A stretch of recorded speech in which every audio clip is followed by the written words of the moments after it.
नाशिकच्या पंचवटी परिसरात यंदाही भगवान जगन्नाथ रथोत्सव मोठ्या उत्साहात आणि भक्तिमय वातावरणात साजरा होणार आहे. येत्या 16 जुलै 2026 ला सकाळी 9 वाजता पंचवटीत असलेल्या पंचमुखी हनुमान मंदिर येथून भगवान जगन्नाथांचा भव्य दिव्य रथोत्सव सोहळा पार पडणार आहे. महंत भक्तिचरण दास महाराज यांच्या मार्गदर्शनाखाली आयोजित या सोहळ्यात हजारो भाविक सहभाग होण्याची अपेक्षा व्यक्त करण्यात आली.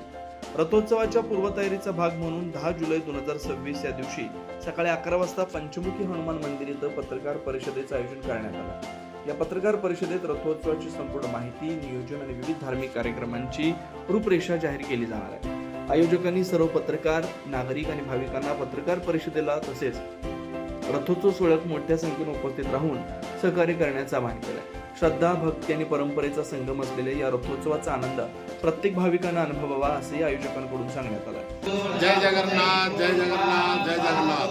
नीलांचल निवासाय नित्याय परमात्मने बलभद्र सुभद्राभ्यां जगन्नाथाय ते नमः. प्रभु जगन्नाथ जी की, प्रभु राम जी की पादस्पर्श भूमि पर आज स्नान पूर्णिमा निमित्त आज जगन्नाथ भगवान को दूध, दही, पंचामृत 21 फल के रस के द्वारा भगवान के स्नान अभिषेक किया जा रहा है.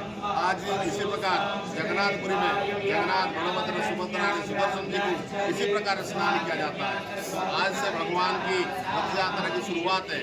आज से भगवान को स्नान के बाद इनको श्रृंगार, अभिषेक, पूजन और आरती, उसके बाद भगवान को बुखार आ जाता है और अमावस्या के बाद फिर भगवान स्वयं उस बुखार से उठ के अपने श्रृंगार होते हुए अभिषेक पूजन करके फिर रथ के लिए आगमन करते हैं. 9 न्यूज महाराष्ट्र ब्युरो, नाशिक.